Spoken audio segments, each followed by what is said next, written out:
Dhanyavad, Speaker, sir. You don't have investors. Your bench is carry. So about 30 respected members have spoken on the price rise related discussion. मैं उन सबको आभार कहना चाहती हूँ कि बहुत सारे विषय में विस्तार से उनके मन के भावनाओं को व्यक्त किए हैं. But let me, without undermining some of the points that many members have said, I find it was more a discussion on the political angles of price rise rather than actually data-driven concerns about price. इसीलिए मेरा जवाब भी थोड़ा politically मैं देने का कोशिश कर रहे हैं सर. इसीलिए किसी मेंबर को ठेस पहुंचाने के लिए नहीं, एट द सेम टाइम जवाब सुन करके ये क्या है राजनीतिक भाषण दे रही हो, राजनीतिक भाषण सुनना ही पड़ेगा. तो शुरू कर दिए हैं राजनीतिक. ठीक है जी. आपने शुरू कर दिया है राजनीतिक भाषण.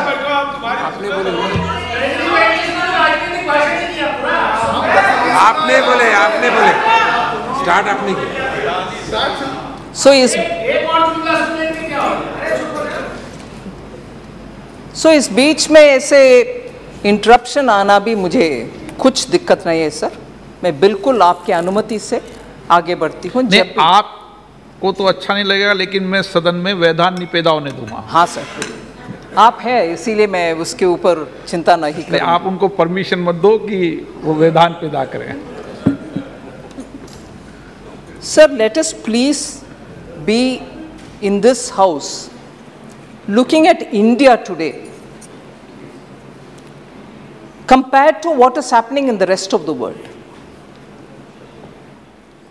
Just 2 or 3 highlights will tell you where India is compared to the rest of the world and why should we have to compare with the rest of the world. Because whether it was in 2008 or usse pehle, we have never seen a calamity of this kind, a pandemic of this kind, and coming out of the pandemic, even as all of us were trying to make sure that people in our constituencies, people in our states, people in our area are given that extra help, each at our own level. I recognize that everybody, members of parliament and also state governments have all played their role.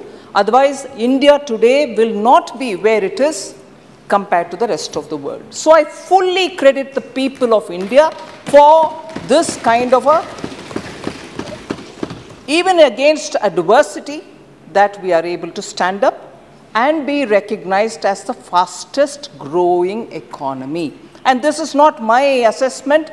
Repeatedly in the last 2 years, both World Bank, IMF and many other agencies are periodically giving an estimate of what the global trade is going to be like, what the growth of the global GDP is going to be like, and also recasting their assessment about what the world's growth is going to be, and by country what the assessment is going to be.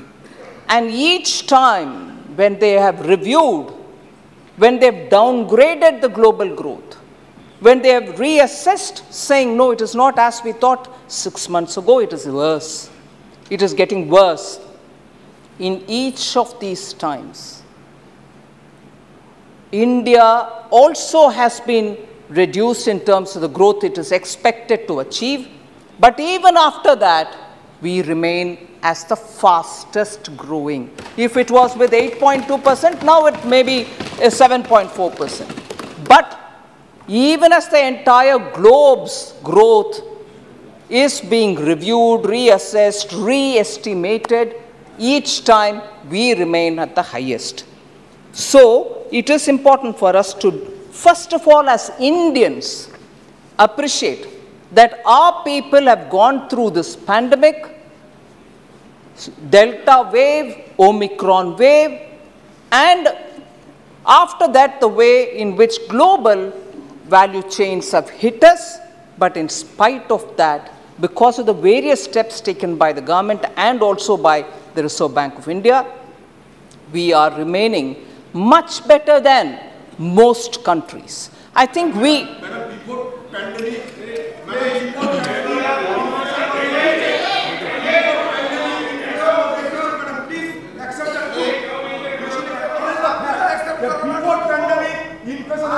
No, माननीय सदस्य, देखिए माननीय सदस्य, एक minute माननीय मंत्री जी, एक minute राजा। माननीय सदस्यगण, आप सब ने अपनी बात रखी, मंत्री जी ने आपकी बात को ध्यानपूर्वक सुना, कोई बीच में इंटरप्ट नहीं किया। मेरा आपसे आग्रह है, आप भी उनके जवाब को पूरा सुने। सबको बता दिया माननीय मंत्री जी।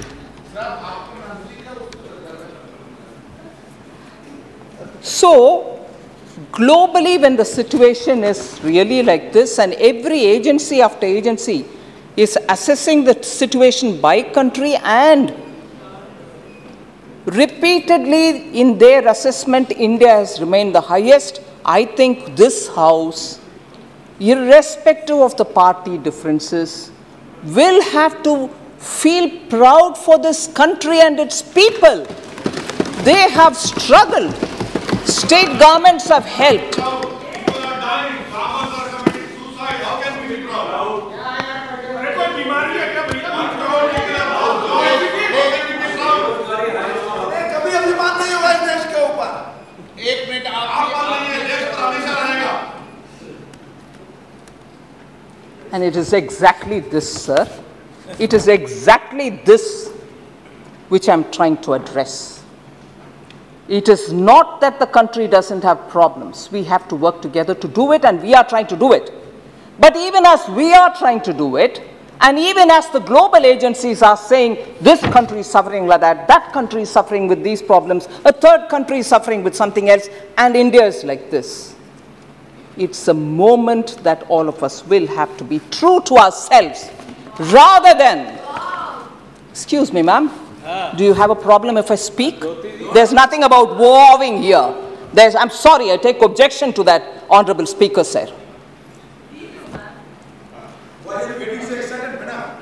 Because you are there in front of me, sir. You are there in front of me. Before I complete one sentence. Oh, thank you very much. The person who's mercurial in this House tells me not to be excited. I take your point. Mercurial. So, sir, it's important for us to, for all the members, through you, I would like to say,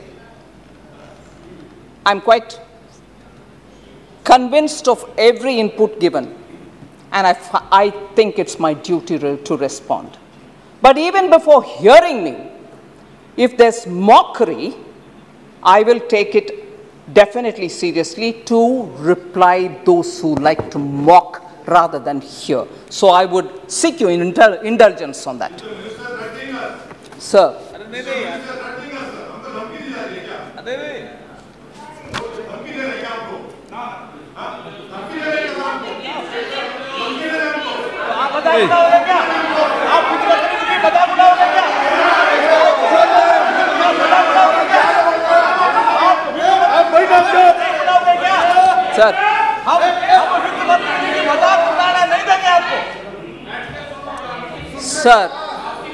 Sir, this is why I want to say this to you. When there can be interruptions which are serious, and when there are mocking tone coming from there, I reserve my right as a member of this House to reply to those. And if that is treated as dhamki, what should be the first one which comes? Treated as mocking or dhamki? Sir, she is not a member of this House. Oh, thank you. Otherwise, I wouldn't be. All right, in that House or this House. Dada, you're always very keen on coming up with things which are not so relevant for the conversation. एक minute, मैं सभी माननीय सदस्यों से फिर आग्रह करूंगा कि आप बैठे बैठे टिप्पणी न करें, और माननीय मंत्री जी इनकी बेटी टिप्पणी को आप सुने नहीं, क्योंकि कोई रिकॉर्ड में नहीं जा रहा है। और ये मैं अपेक्षा करूंगा बैठे बैठे कोई टिप्पणी न करें, नहीं तो मुझे नाम से पुकारना पड़ेगा। I'm not a member of this House, but with your permission, I'm here because I have to reply, sir. So the senior member, Saugata Roy, should probably take that into his, system. Oh, thank you. Thank you. Please recall your glorious days when you were trying to talk to me about onions, na? Recall those days, because you always had that approach to women in the House. Sir.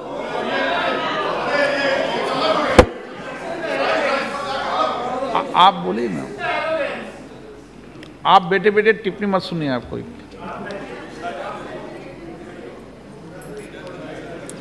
Sir,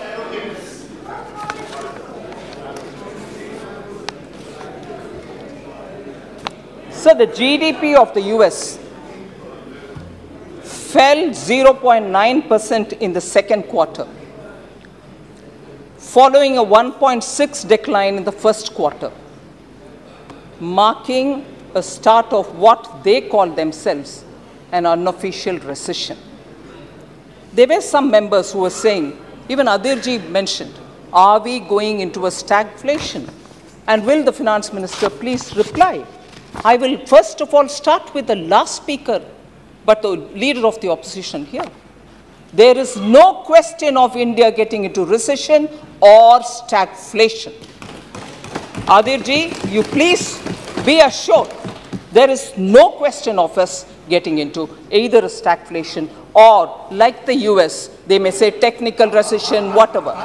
Please, Mani Sadash, please, no. No. Sir, it is not just me, sir. No. A Bloomberg survey, which was done by economists, sir, has said that zero probability of India slipping into recession. So it's not just me saying. There is zero probability of India slipping into recession, even though there are several major economies who are in substantial risky position of getting into recession. So again, because we are comparing, I start with comparing things which are happening globally and also position myself in telling about India. Bank and bank's health are equally important for looking at the economy and its situation at any point in time. Compare globally, 4,000 banks in China are reportedly on the verge of going bankrupt. I want that to be taken cognizance of by the honorable members. In India, the gross non-performing assets, the NPAs, of scheduled commercial banks has hit a 6-year low of 5.9% in FY22. So China, 4,000 odd banks are on the verge of going bankrupt and our NPAs are improving. Sir, again on government debt. Government debt is one of the important criteria with which you measure the economy. The debt to GDP ratio of many countries are in triple digits. And that includes Japan, Greece, Italy, Bhutan, Singapore, US, Portugal, Spain, France, Sri Lanka, and Canada. Whereas the central government very consciously has controlled its debt, and it is at 56.29% of the GDP at the end of 21-22, compared to 59.9% pegged in the revised estimates for that year. So even from the revised estimates, we have brought it further down. So even when comparing the general government debt, which means the center and the states, India is in a far better position than its peers. According to the IMF data, it's not me saying it, with a general debt to GDP ratio of 86.9, which includes both center and states. So I just want to draw the attention of members. So globally, if the situation is pandemic, Russia, waves, second wave, third wave, and the Ukraine conflict and the disruption in the supply chain, If globally each country is in this situation, India's position, I've just given you some few comparisons. Today, sir, this morning, we have announced the GST collection for the entire month of July. July 22, we have garnered the second highest level ever since the introduction of the GST, which is 1.49 lakh crores. Second highest.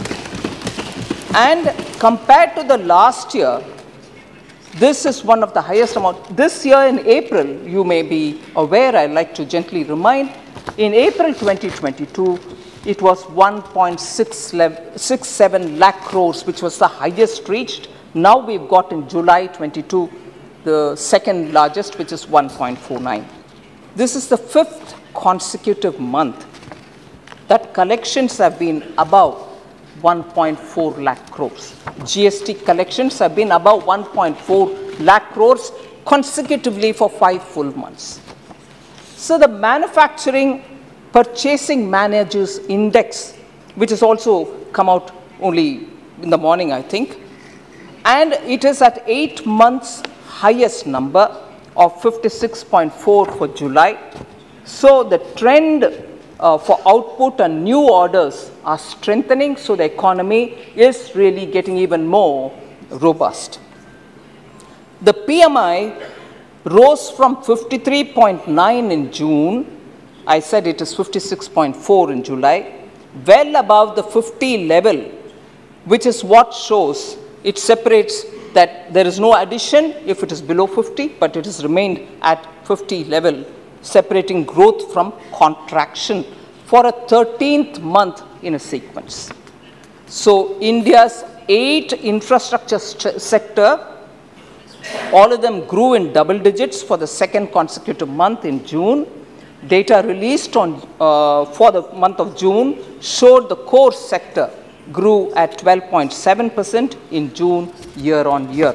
So strictly speaking, sir, Indian economy in every one of these aspects is showing very positive signs.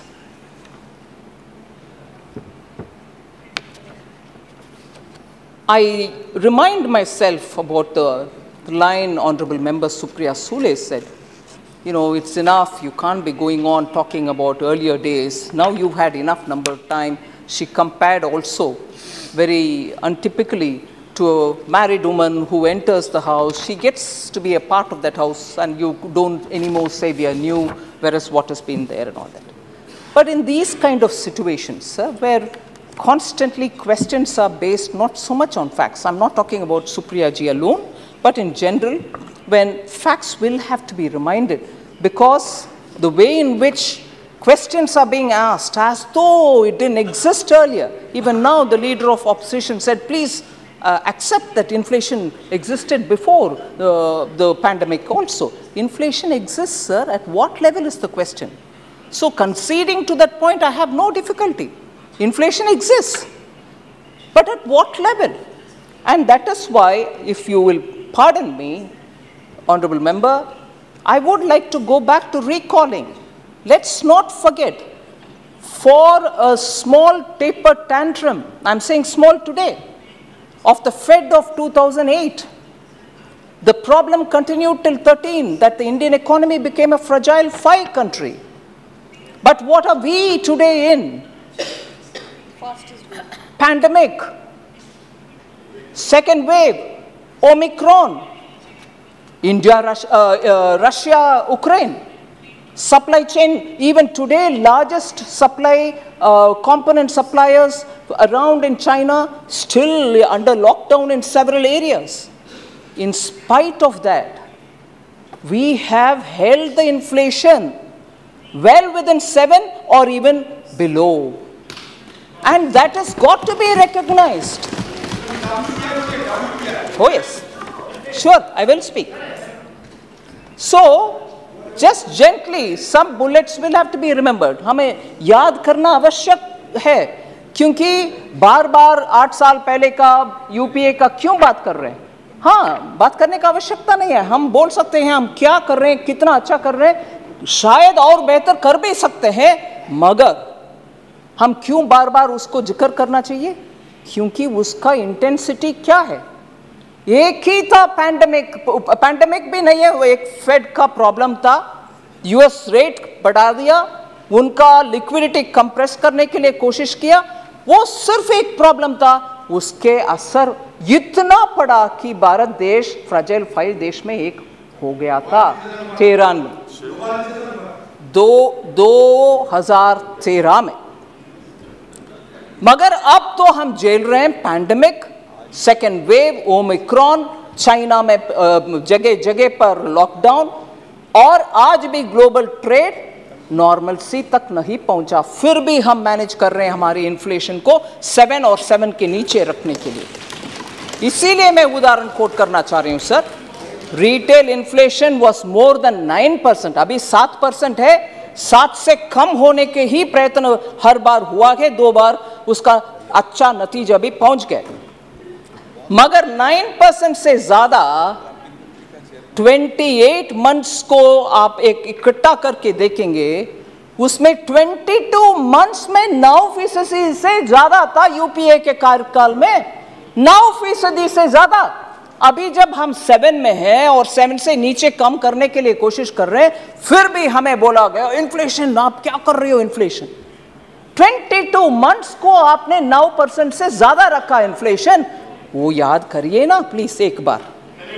फिर inflation उसी समय में double digits में गया, 10% से ज्यादा में गया। 9 बार यूपीए सरकार के समय 9 बार डबल डिजिट में था इन्फ्लेशन। वो भी याद करना चाहिए जब हमें मांग रहे हैं कि 7% से कम होने क्यों नहीं हो रहे। करो, करेंगे, बिल्कुल करेंगे। मोदी जी ध्यान रख रहे हैं उन सब के ऊपर, जरूर करेंगे, मगर आप 22 मंथ्स में देश की जनता ने इसीलिए आपको चुना है।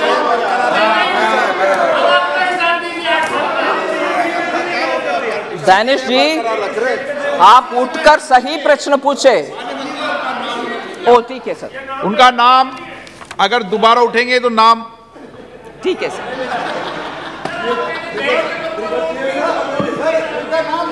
डिलीट कर दो सर। इसीलिए हमें चुना, इसीलिए मोदी जी को वोट मिला, और इसीलिए कि वोट भी मिला, स्टेबल गवर्नमेंट भी मिला। 7% से नीचे ही रख रहे हैं हम इन्फ्लेशन को। जो जनता के ये एक्सपेक्टेशन था उसके अनुसार वोट दिया, उसके अनुसार ही हमारा डिलीवरी भी हो रही है। याद रखना चाहिए सर, इतना तेज आकर के नहीं क्या चल रही है 7%, 22 मंथ्स 9% से ज्यादा, 9 बार डबल डिजिट इन्फ्लेशन। ये करने वाले सरकार थोड़ा सोच समझ करके हमारे ऊपर आरोप डालना चाहिए, ठीक है?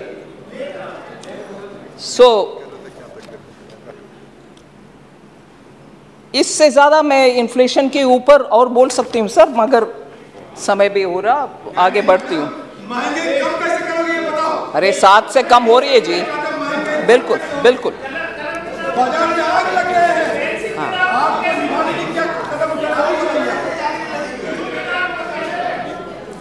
समस्या है। माननीय स्पीकर सर, मैं दोबारा, क्योंकि हमारे लीडर ऑफ ऑपोजिशन आदिर जी एक, हाँ ठीक है, पार्टी कांग्रेस पार्टी के लीडर, ठीक है, एक इकोनॉमिस्ट का नाम लेकर के बोले कि देखो इन्होंने ऐसे आपके खिलाफ बात की है। सर, इनको आदत है एक आध इकोनॉमिस्ट का ही नाम लेंगे, बाकी दुनिया में इकोनॉमिस्ट का नाम नहीं लेंगे। हाँ, उनके आदत है, और ये भी है कि उन्हीं इकोनॉमिस्ट के बारे में, उनका टिप्पणी के बारे में ही जिक्र करते रहेंगे, जैसे अभी एक इकोनॉमिस्ट का नाम लिए। मगर कौशिक बासु जी के नाम लिए, और हाँ रघुराम राजन भी है, क्योंकि वो उन्होंने बोल दिया। मैंने सोचा एक बार रघुराम राजन जी का बयान एक बार ध्यान दिलाएंगे। हाँ, वो भी सही बात है। खुद अधीर रंजन जी इकोनॉमिस्ट है, बहुत बड़ा इकोनॉमिस्ट है। हम जब महंगाई घटाना चाहते और कुछ नहीं चाहते, अगर आप कहेंगे आप ठीक है, आप सर शनिवार के दिन रघुराम राजन जी ये बात बोले कि आरबीआई ने अच्छा काम किया। RBI has done a good job in increasing the foreign exchange reserve in India, insulating India from problems being faced by neighboring countries such as Pakistan and Sri Lanka. So Pakistan, Sri Lanka का जो problems है वो problems हमें नहीं होने देना चाहिए, ऐसे करके RBI ने अच्छा काम किया है, ये उनका टिप्पणी। और ये भी है differentiating India from its vulnerable neighbors. Shri Raghuram Rajan further added that New Delhi is less indebted, calling it a good sign. मैंने अभी debt to GDP figures पढ़ा, numbers भी पढ़ा आपके सामने, उसका रघुराम राजन जी भी जिक्र कर रहे हैं। जो न्यू दिल्ली के सरकार डेट को कम रखना अच्छा काम किए हैं, और भी किए। माननीय प्लीज एक मिनट मंत्री जी, एक मिनट। माननीय सदस्य एक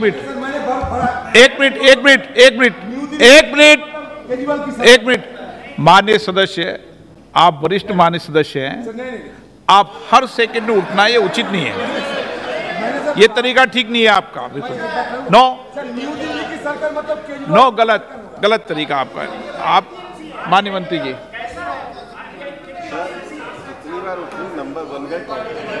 सर रघुराम राजन ने ये भी कहा है, we have sufficient foreign exchange reserves, RBI has done a good job in increasing the reserves, we are not having problems like Sri Lanka and Pakistan, our foreign debts are also less. इतना स्पष्ट बोले। No please, तरीका ठीक नहीं है बिल्कुल। आप मंत्री जी उनकी बात पर मत कहिए, मैं ठीक है सर, देख रहा हूं सब चीज। ठीक है सर। और इन्फ्लेशन के ऊपर बहुत चिंता कर रहे हैं आदिर रंजन जी। रघुराम राजन दोबारा इस विषय में क्या बोले? At present there is inflation all over the world, RBI is increasing interest rates which will help in reducing inflation. Most inflation is in food and fuel. As we can see, food inflation is coming down in the world and will decrease in India also. Sir, ये RBI के तरफ के assessment Raghuram Rajan ji ने बोला, और उससे ये भी समझ में आ रही है कि इंडियन इकोनॉमी कहाँ है और इन्फ्लेशन भी भारत देश में कम ही हो रही है। मगर but of course he did not say about measures we have taken from the government, from the Ministry of Finance, to reduce the cost of imports on say like edible oil, masoor dal and so on. मैं उसको जिक्र करना चाह रही हूँ sir.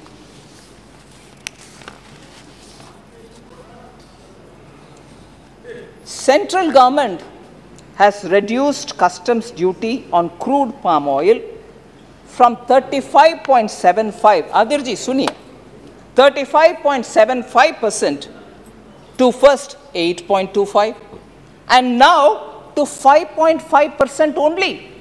So drastically bringing down the duty and making it possible to bring edible oil, in this case palm oil, so that common people and their edible prices, oil prices can come down. On sunflower and soya bean oil, both of which largely come from Ukraine and Russia, we have also sourced it from other countries. The customs duty has been reduced drastically from 38.5% to 5.5%. We've taken out the customs duty so that come घर पर edible oil Bharat देश में पहुंचे, जनता को सस्ते में edible oil मिले। Second sir, TRQs मतलब रेट्स और tariff rate and quota restrictions आमतौर पर होता है। Nearly for 20 lakh metric ton of sunflower and soybean oil TRQ has been made nil. आप जितने चाहे इंपोर्ट करो, ड्यूटी बिल्कुल जीरो में इंपोर्ट करो, जिससे सस्ते में सोयाबीन ऑयल भी आएगा, सनफ्लावर ऑयल भी आएगा। सो स्टेप्स क्या आपने उठाया प्राइसेस कम करने के लिए? एक एक करके मैं बोल रही। Next, the prices of edible oil have corrected sharply in June compared to May, with maximum decline of 18.1% coming in palm oil prices. The other categories are sunflower oil, soybean, groundnut, mustard and vanaspati have also seen correction in the range of 1.7%, 1% to 7% in the last 1 month. Sir,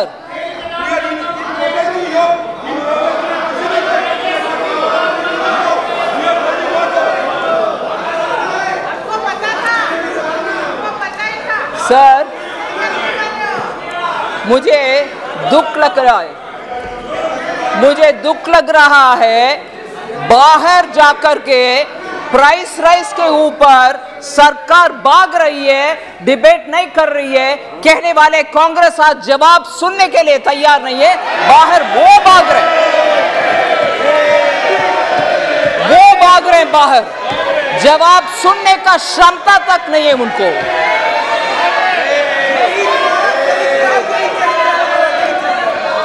यही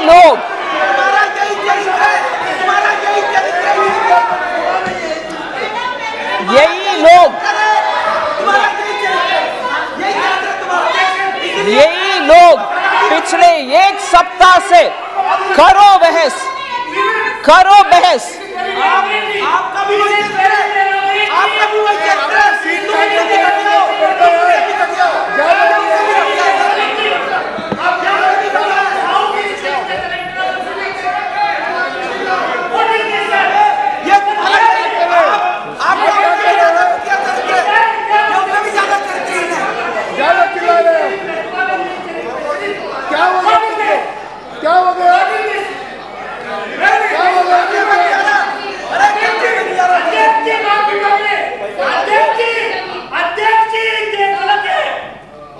आपको जाने चलिए।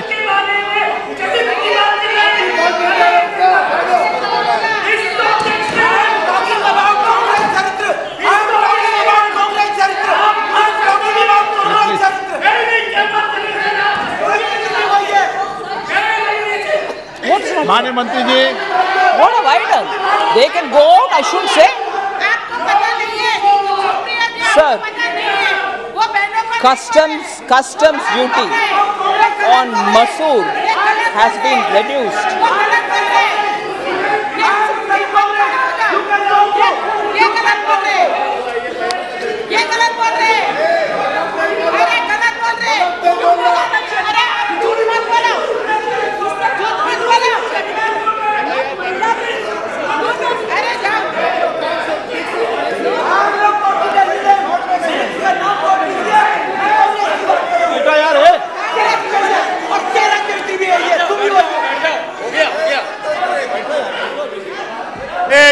माने sir please बैठिए, please बैठिए sir, बैठिए madam, please बैठिए।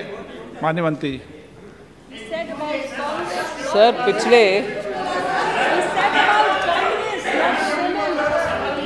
पिछले पूरे सप्ताह सर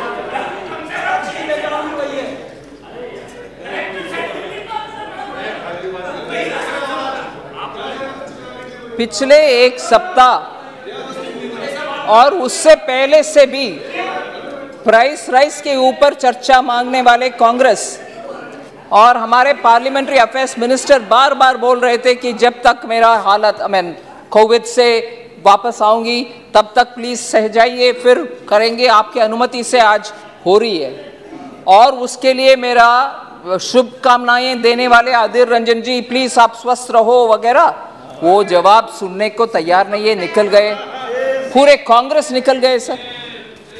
एक विषय अंदर और बाहर जाकर के दूसरे, जब चर्चा हो रही है वो नहीं रहते इधर, और बाहर जाकर सरकार भाग रही है, सुनने वाले नहीं है, चर्चा करने को मन नहीं है। अरे चर्चा तो हो रही है अभी। कांग्रेस का द्वि गला, दोहरा चरित्र इससे स्पष्ट हो रही सर। और कदम हमने उठाया इन्फ्लेशन कंट्रोल करने के लिए। मसूर दाल का कस्टम्स ड्यूटी भी जो 30% तक था इंपोर्ट करने की, क्योंकि दलहन का बहुत ही सपोर्ट हम दे रहे हैं। किसान हमारे देश में दलहन अच्छा उत्पादन करें, इसलिए हाई ड्यूटी था 30%। मगर आज क्योंकि हमें दलहन भी चाहिए, मसूर दाल चाहिए, इसीलिए वो 30% से लेकर के आज 0 में आ गया है। मसूर दाल इंपोर्ट कर सकते हैं, सस्ते में मिलेगा। फिर डिस्टर्ब, आप सीनियर मेंबर, नो माननीय मंत्री जी, ठीक है सर। नो नो नो, ऐसे बीच में नहीं। आप माननीय मंत्री, आप sir so that is why sir, नहीं ठीक है, ठीक है।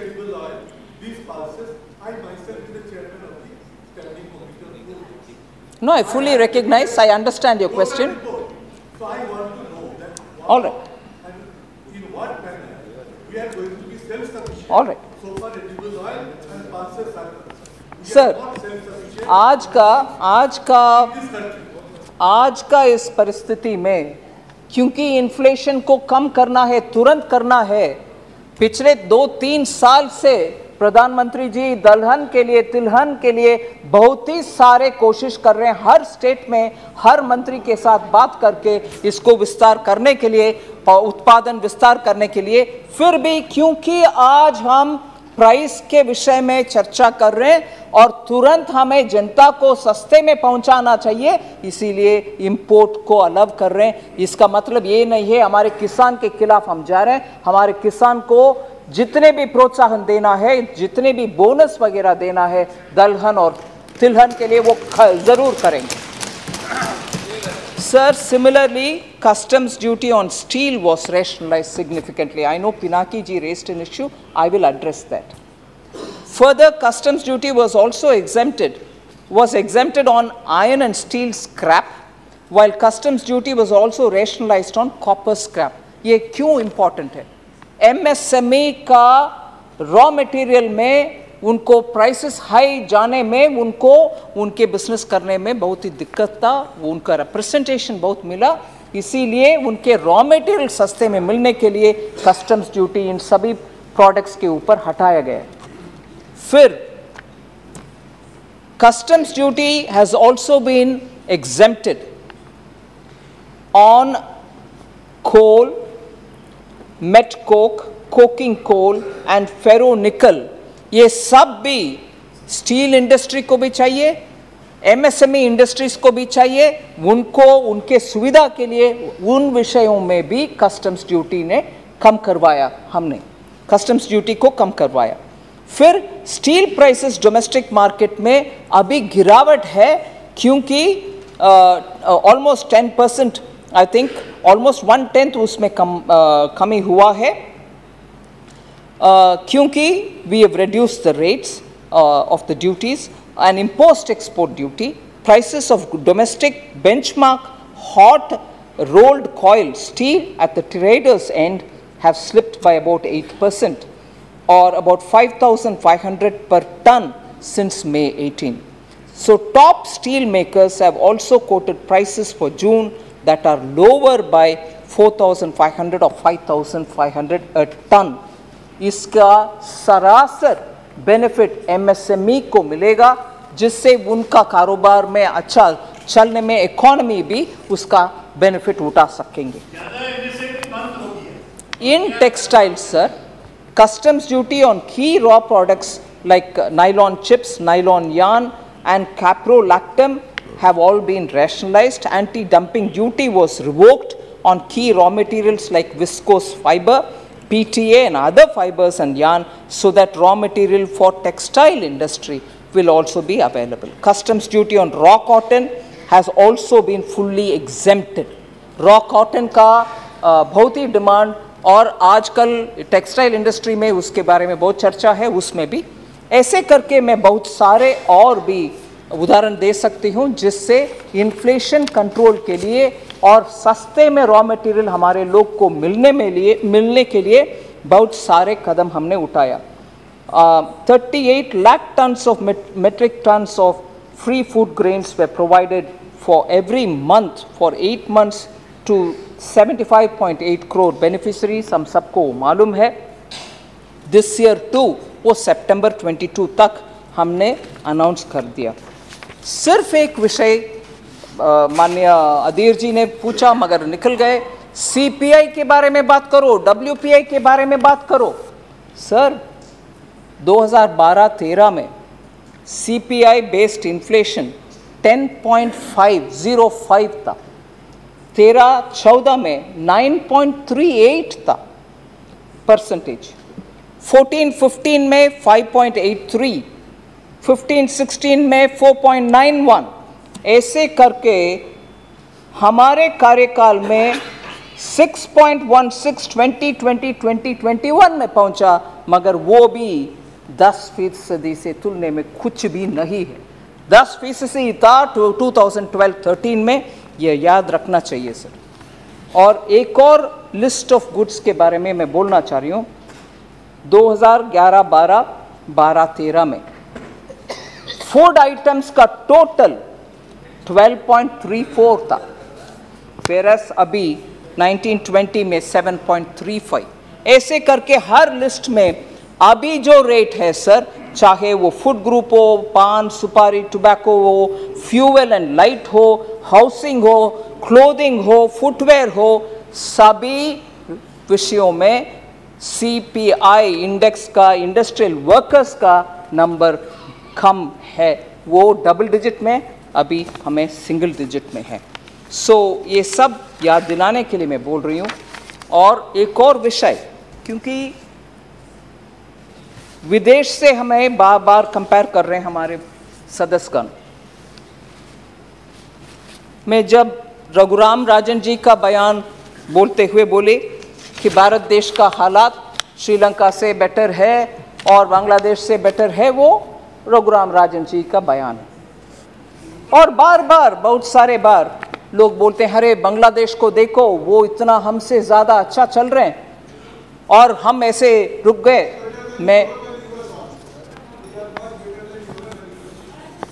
मैं सिर्फ एक आध सच्चाई इस हाउस के सामने रखना चाहती हूँ सर. बांग्लादेश का आज IMF के सामने 4.5 बिलियन का लोन डिमांड कर रहे हैं, क्योंकि उनका बैलेंस ऑफ पेमेंट प्रॉब्लम है. सो बांग्लादेश को कंपेयर करने वाले ये भी याद रखें कि बांग्लादेश IMF के सामने 4.5 बिलियन मांग रहे हैं. ठीक है सर. माननीय सदस्य, आपको ज्यादा समस्या है क्या? बार बार बार बार आप भी रहिए, आप भी सर. श्रीलंका ने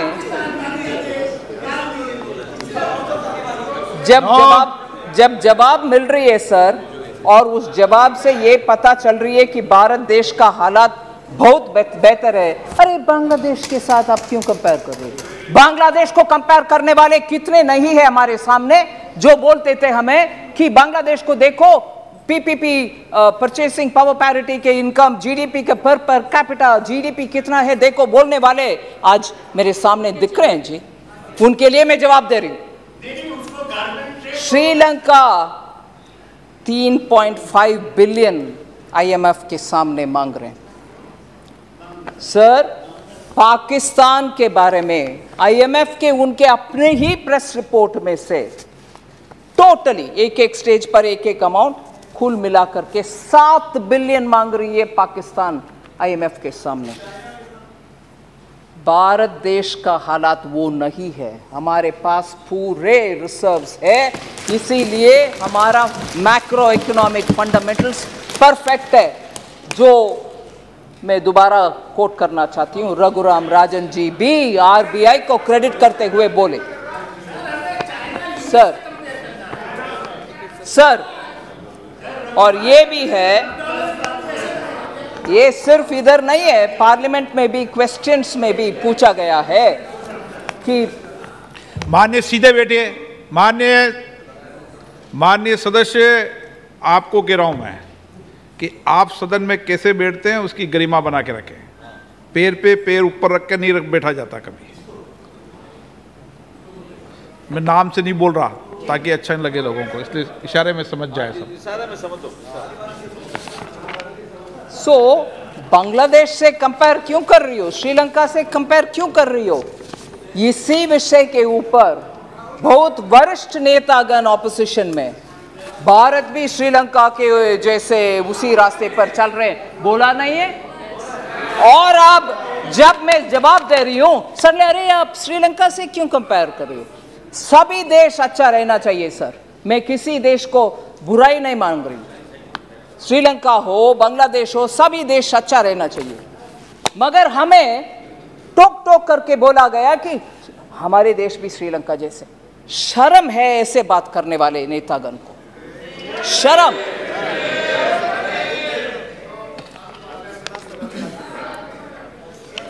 सर ये भी बोला गया, व्हाट हैपेंड?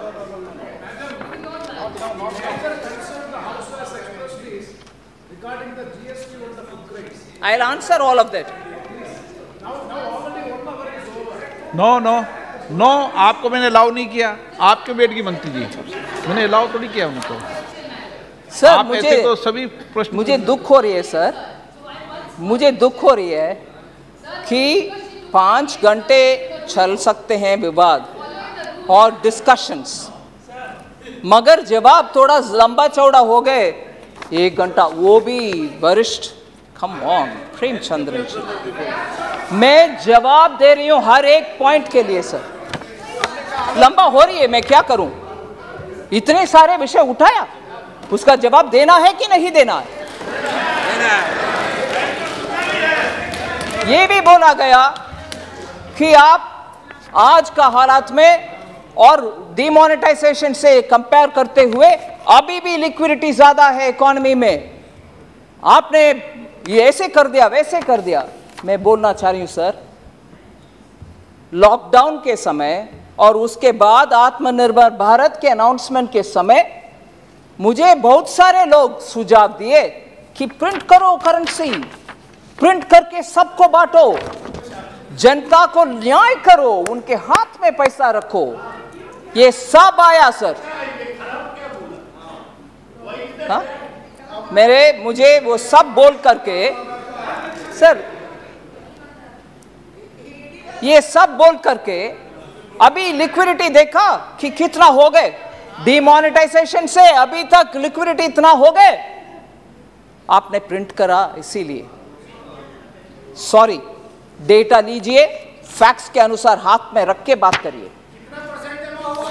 सर ये क्या है सर?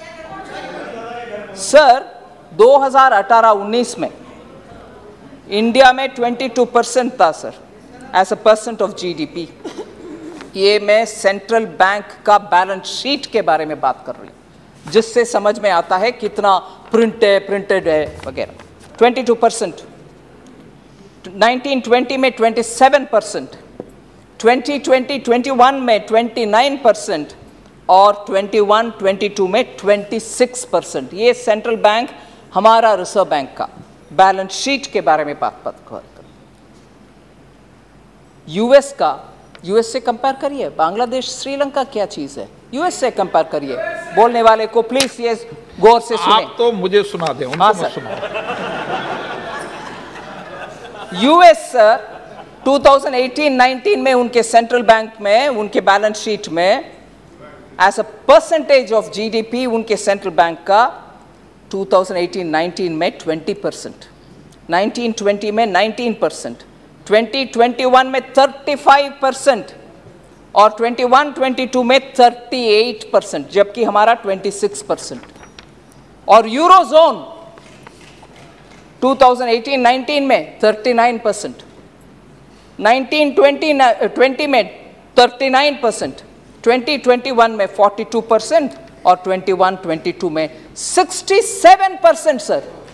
सो प्रिंट करेंसी करने वाले का नंबर ये देखिए, यही बैलेंस शीट है उनका सेंट्रल बैंक का, हमारा नहीं है। हम टारगेटेड अच्छे प्लान करके जिनके हाथ में जाना है मदद उनके हाथ तक पहुंचाया, इसीलिए बहुत ही जिम्मेदार तरीके से चल रही है इकोनॉमी। सर अभी सर इशू तो प्राइस राइज का है, वो आपने पूछा है भाई। सर मनीष तिवारी जी ने बहुत सारे विषय उठाया। 90% ऑफ इंडियन इंडस्ट्री जीएसटी के बारे में उन्होंने बोला। नो, किसी को अलाउ नहीं किया माननीय मंत्री जी। मनीष तिवारी जी शायद अभी नहीं है इधर, मगर वो जीएसटी के बारे में बात करते हुए बोले जीएसटी तो एकदम फेलियर है, मगर मैं उसका जवाब देना चाह रही हूं सर। जीएसटी के ऊपर एक सर्वे एक कंपनी ने किया डिलॉइट्स का, वो बोले कि 90% of Indian industry leaders feel that GST has made doing business easier by bringing down barriers across the country. और ये भी बोले GST regime has also positively affected the prices and cost of goods and services to end consumers and along with helping companies optimize their supply chains. So GST के बारे में studies के द्वारा जो इंफॉर्मेशन आ रही है वो आपके सामने रख रही है। फिर MSME के बारे में भी बहुत ही उनका कंसर्न था, उसमें भी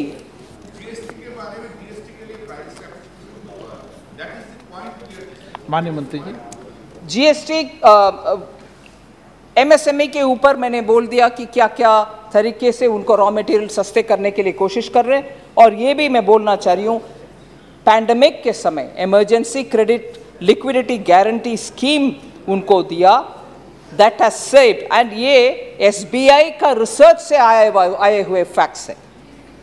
13.5 lakh MSMEs worth 1.8 lakh crores have been saved from slipping to be NPAs.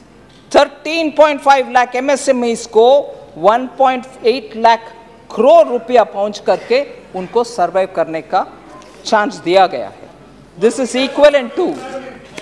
equivalent to 14% of the outstanding MSME credit being saved from becoming NPA. Sir, so RBI data भी एक है सर जो उनको उपयोगी होगा उनको जवाब देने के लिए।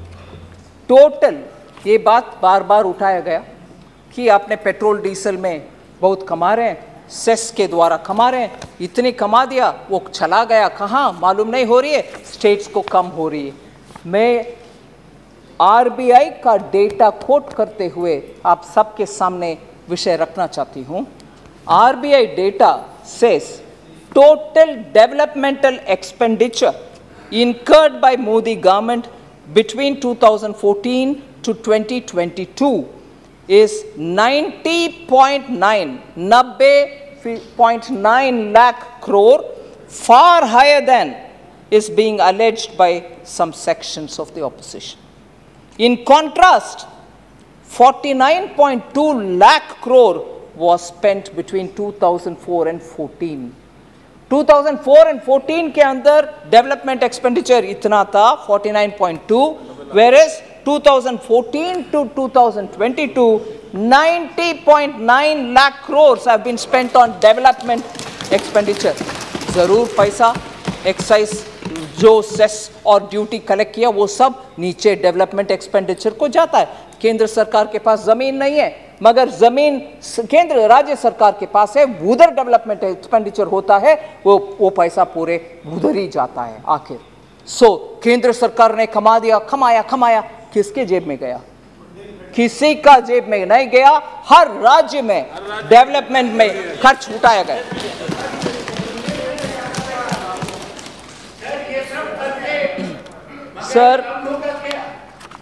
सर ये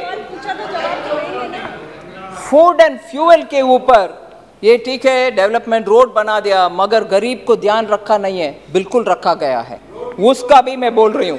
expenditure incurred by our government includes 24.85 lakh crore spent on food and fertilizer and fuel and 26.3 lakh crores on capital creation. Over the 10 years of UPA, only 13.9 lakh crores was spent on subsidies. ये बार बार हमें बोलते हैं मनरेगा में ये कर दिया, कुछ और में ये कर दिया, गरीब के लिए कुछ नहीं किया। आपके 10 साल में 13.9 लाख ही खर्च किया आपने करोड़। हमने 24.85 lakh crore on food fuel and fertilizer किया और 26.3 लाख ऑन कैपिटल क्रिएशन किया है। सर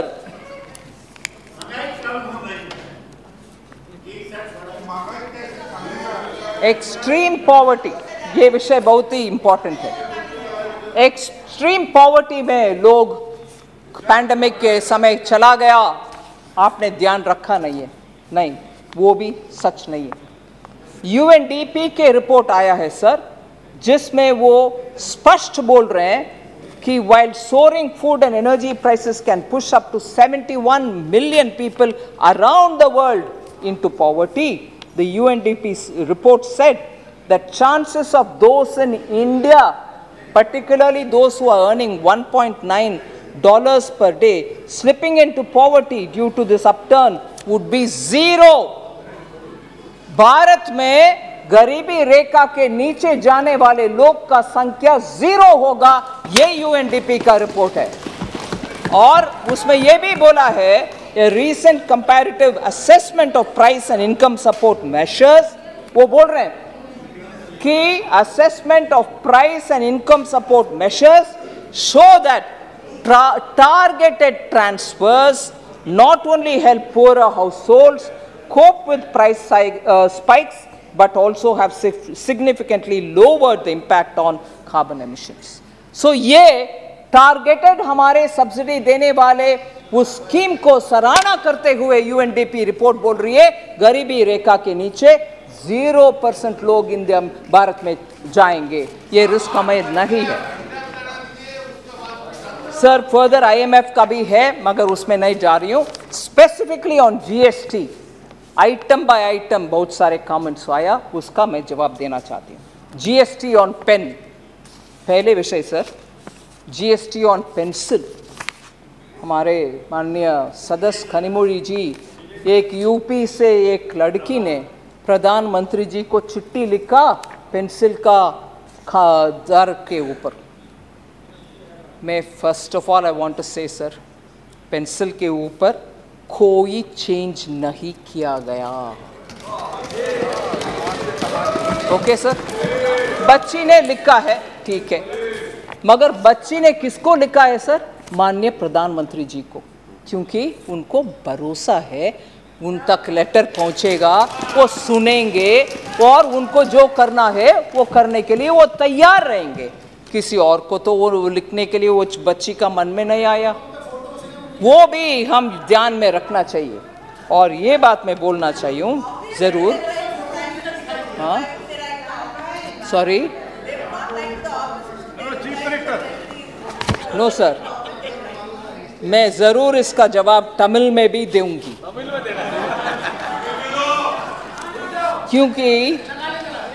क्योंकि हाँ लगा लीजिए, क्योंकि सर बहुत ही पैशनेटली खनिमोड़ी जी बहुत विषय उठाया।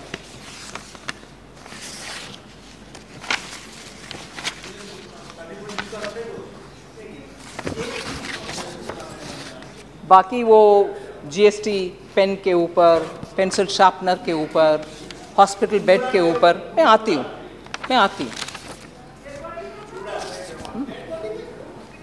हाँ, क्रिमेटेरियम के ऊपर भी आती हूँ सर।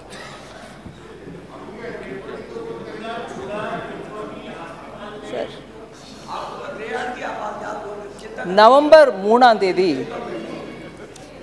நவம்பர் 3ஆம் தேதி 2021 பெட்ரோல் மீது இருக்கக்கூடிய வரியை 5 ரூபாய் குறைச்சாரு மோடி ஐயா. டீசல் மீது இருக்கக்கூடிய வரியை 10 ரூபாய் குறைச்சார். அதே மாதிரி மே 2021 அது நவம்பர் 2021 மே 2022 மத்திய அரசு திரும்பவும் பெட்ரோல் மேலே இருக்கக்கூடிய வரி 9 ரூபா 50 பைசா குறைச்சாங்க. டீசல் மேலே 7 ரூபா குறைச்சாங்க. அதே நாள் எல்பிஜி உஜ்வலா கஸ்டமர்ஸ்க்கு 200 ரூபா மானியம் கொடுக்கறதாவும் அனௌன்ஸ் பண்ணாங்க. सिर्फ एक हमारे Tamil I don't know if you are getting the translation हो रहा है ठीक. मगर सर तमिलनाட்டில் தேர்தலுக்கு முன்னாடி டிஎம்கே அரசமைக்கிறதுக்கு முன்னாடி அவங்களுடைய தேர்தல் மேனிஃபெஸ்டோவில் 5 ரூபா பெட்ரோலில் நாங்கள் குறைப்போம், எலெக்ஷனில் ஜெயிச்சு அரசமைச்சா 5 ரூபா குறைப்போம் அப்படின்னு சொன்னாங்க. அதே மாதிரி டீசலில் 4 ரூபா குறைப்போம் அப்படின்னு சொன்னாங்க. அதை தவிர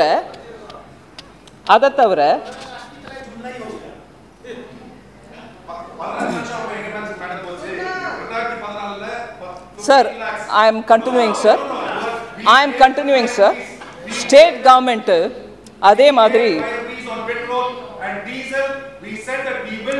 Sir, I am not allowed to talk. I don't want interruptions. State government அதே மாதிரி 100 ரூபா எல்பிஜி சிலிண்டருக்கு சப்சிடி மானியம் கொடுக்கிறோம் அப்படின்னு கூட சொன்னாங்க. சார் கொஞ்சம் ஸோ 100 ரூபா மானியம் கொடுக்கறதாகவும் வாக்குறுதி கொடுத்தாங்க. அதே சமயம் சார் இது ரெண்டும் நடந்துருச்சு. Sir I can't shout sir, I'm very weak. Sir, this is outrageous sir. அவங்க பேசும்போது நான் கேட்கணும், அவங்க பேசுற ஒவ்வொன்றையும் நான் கேட்கணும். ஆனா பதில் கொடுக்க வந்த போது தடுத்து நிறுத்துறது நல்ல அரசியல் இல்ல. நான் கொடுக்கிற பதில கேட்டுதான் ஆகணும். நீங்க சொன்னதெல்லாம் நான் கேட்டுட்டு தான் இருந்தேன் இப்ப வரைக்கும். माननीय मंत्री जी एक minute if I'm like before I can talk shouting. I am not able to shout now sir. आपकी बात ही रिकॉर्ड में जा रही, उनकी बात रिकॉर्ड में नहीं जा रही. This is purposely trying to disrupt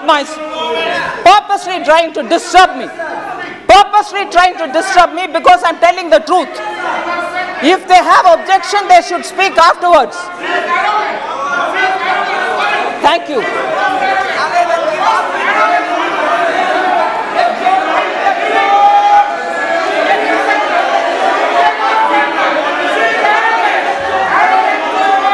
இன்னும் கேட்டு போங்க. Thank you.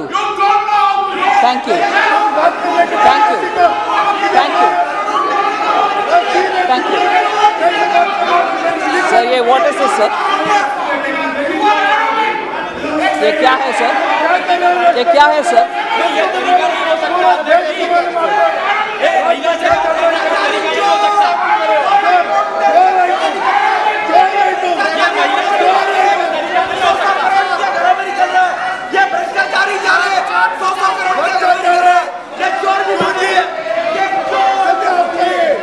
सर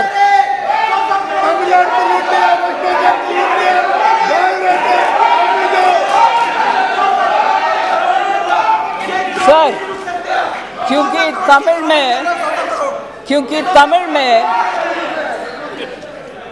तमिल में इतना स्पष्ट बोले कि हमारे सरकार बच्चे के पेंसिल के ऊपर, दूध के ऊपर मैं जरूर इसको भी तमिल में कहना चाह रही हूं सर, चाहे वो इधर नहीं है बाहर जाके सुन लें, वो गलत बोलने वाले विषय उनके मैनिफेस्टो में जो प्रॉमिस किया उन्होंने वो नहीं किया, ऊपर से हमसे पूछ रहे।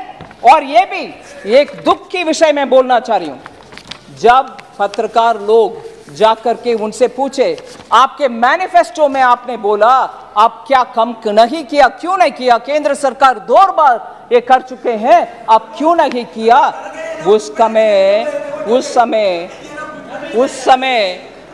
समय எங்க மத்திய அரசு குறைச்சிட்டாங்க வரிய, நீங்க ஏன் குறைக்கல, ஒரு தரம் இல்ல 2 முறை குறைச்சிட்டாங்க, நீங்க ஏன் குறைக்கலன்னு கேட்டதுக்கு அவங்க அமைச்சர் சொல்றாங்க பதில், நாங்க ஏதாவது டேட் சொன்னோமா, நாங்க சொன்னோம் அவ்வளவுதான், क्या हमने कुछ डेट दिया है क्या, we said it, that's all, तारीख नहीं बोला ना जब कट करेंगे। अरे मैनिफेस्टो में बोला केंद्र सरकार 2 बार काटा, आपने कम नहीं कर रही हो, और जब आप पूछ रहे हैं मीडिया आप जवाब ये दे रहे हैं कि हमने डेट थोड़ी ना दिए, करेंगे, ये जवाब है सर। और वो लोग बोल रहे हैं मुझे arrogant, I don't mind if you want to call me arrogant, मगर जवाब जनता के लिए जो आज मैं बोलने वाली थी क्रोकोडाइल टीयर्स, मगर शायद वो ऑब्जेक्शनेबल लिस्ट में पार्लियामेंट्री अनपार्लियामेंट्री में निकाला गया, मगर वही हो रही है। முதல கண்ணீர் வடிச்ச கதை இது, மத்திய அரசு குறைப்பாங்க ஆனா நான் குறைக்க மாட்டேன், டேட் சொன்னேனா, ஓகே சார்।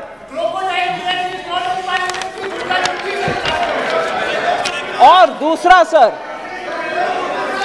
दूसरा सर ये भी वो लोग बोले, और वो भी उनके हाउस में भी बोले कि डीजल का तो हम करने के लिए बोले मगर हम कर नहीं सक रहे हैं, क्योंकि हमारे पास कितने लोग डीजल उपयोग कर रहे हैं नंबर नहीं है, इसीलिए हम जो वायदा दिया कम करने के लिए वो कर नहीं पा रहे हैं, इसीलिए कि हमारे पास नंबर नहीं है।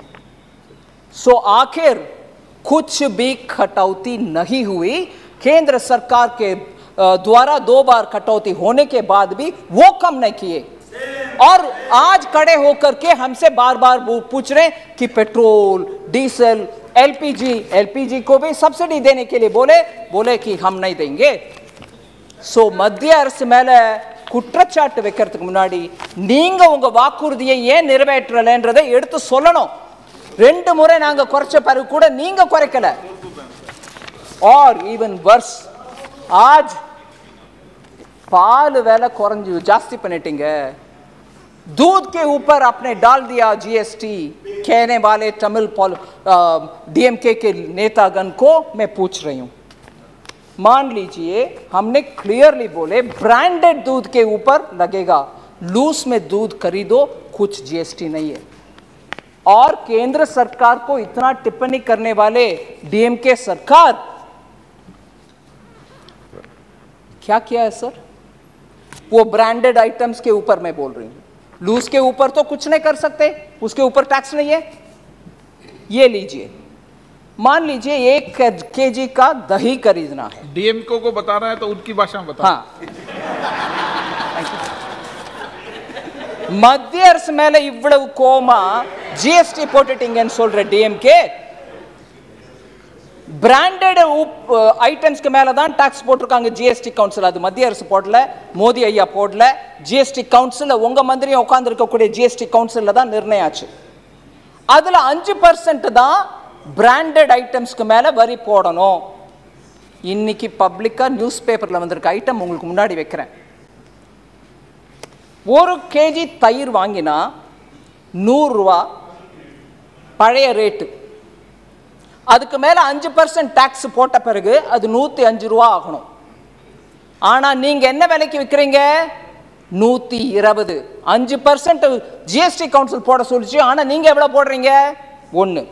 ரெண்டாவது லஸ்ஸி, அதாவது இனிப்பா இருக்கக்கூடிய மோர் 27 ரூபாய்க்கு விற்க வேண்டியது பழைய ரேட்டு, 5% ஜிஎஸ்டி டாக்ஸ் போட்ட பிறகு பிராண்டட் ஐட்டம் போட்ட பிறகு அது 28 ரூபாய் 35 காசா இருக்கணும், ஆனா நீங்க 30 ரூபாய்க்கு விற்கிறீங்க। ஜிஎஸ்டி மேல பழி போட்டுட்டு நீங்க ஹையர் ரேட்டை போடுறீங்க, மக்களுக்கு பாரம் சுமத்துறீங்க. அதே மாதிரி பட்டர், மில்க், மோர், அதே மாதிரி மோர் 10 ரூபாய்க்கு விற்க வேண்டியது மோர், அது மேல 5% டாக்ஸ் போட்டா அது 10 ரூபா 50 காசு ஆகணும். 12 ரூபாய்க்கு இன்னைக்கு விற்கிறீங்க. இன்னைக்கு அது எப்படி நியாயம்? ஜிஎஸ்டி கவுன்சில் மேல போட்டுக்கிட்டு நீங்க அதிக விலைக்கு விற்கிறீங்க, பழி ஜிஎஸ்டி மேல. ஆனா ஜிஎஸ்டினா மத்திய அரசுன்னு சொல்றீங்க. மத்திய அரசு இல்ல, உங்க அமைச்சரும் தான் உட்கார்ந்து இருந்தாரு அதே ஜிஎஸ்டி கவுன்சில்ல. ஏகமானதாக எல்லாரும் சேர்ந்து யுனானிமஸா எடுத்த டிசிஷன். இதுல புதுசா ஏழைகளுக்கு கஷ்டம் கொடுக்கறதுக்கு ஒண்ணுமே பண்ணல சார். சோ ஒவ்வொரு ஐட்டம்லயும் ஜிஎஸ்டி கவுன்சில் 5% போடுங்க பிராண்டட் ஐட்டம்ஸ்க்கு மேலன்னா, நீங்க 5%க்கு மேல போட்டுட்டு ஜிஎஸ்டி கவுன்சில் மேல பழி சொல்றீங்க. இது தப்பு.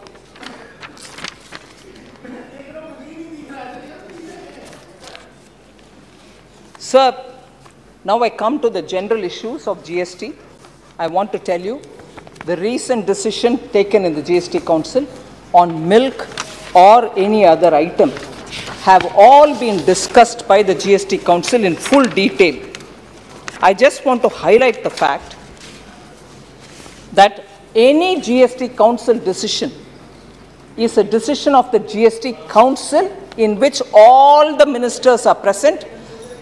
2/3 उनका वोटिंग होता है, 1/3 सेंट्रल गवर्नमेंट का. वोटिंग नहीं हुआ, कंसेंसस में डिसीजन हुआ. मैं सिर्फ ये बात रखना चाह रही हूं कि इसको एंटी, हाँ, राज्य वित्त मंत्री गण बैठते हैं. सो इसको एंटी पुअर बोलने वाले, 1 मिनट में I want to explain that. Levy is only on pre-packaged items, labeled goods, and not on loosely sold items. So poor people के ऊपर कुछ इसका असर नहीं है. Similarly, 25 kg पैकेट के ऊपर भी हम टैक्स नहीं लगा रहे हैं, क्योंकि होलसेल व्यापारी से व्यापारी ले आकर के बिना टैक्स उनके किराना शॉप में रख के छोटे छोटे क्वांटिटीज में गरीब के लिए बिकने वाले कारण के लिए वो जब 25 kg लेते हैं उसके ऊपर भी टैक्स नहीं है. होलसेलर को वो उधर से ले आकर के उनके दुकान में रखेंगे. इसीलिए 25 kg का पैकेट के ऊपर भी लूज में बिकने के लिए उनके ऊपर भी टैक्स नहीं है. इसीलिए मैं ये बात ज़रूर कहना चाह रही हूँ, लूज में दूध हो, चावल हो, पफ्ड राइस हो, बार्ली हो, ये सब के ऊपर टैक्स बिल्कुल नहीं है. गरीब को ध्यान में रखते हुए जीएसटी काउंसिल में इसके ऊपर टैक्स नहीं लगाया. सिर्फ पहले से पैक होकर के उसमें कुछ ब्रांड का नाम रजिस्टर्ड ब्रांड है, इनके ऊपर ही टैक्स है. आप एक बोरी में ले आओ, बिको, इसके ऊपर कुछ टैक्स नहीं. ये याद रखना चाहिए.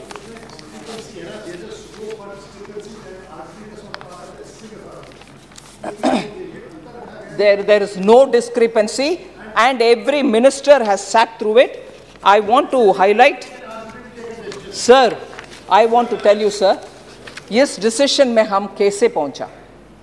इसमें 3 लेवल पर डिस्कशन हुआ. फिटमेंट कमेटी में अधिकारीगण बैठते हैं, उसमें राजस्थान से भी अधिकारी है, वेस्ट बंगाल से भी अधिकारी है, तमिलनाडु से है, बिहार से है, उत्तर प्रदेश से है, कर्नाटका से, महाराष्ट्र से, हरियाणा से, गुजरात से, ये सब अधिकारीगण बैठते हैं.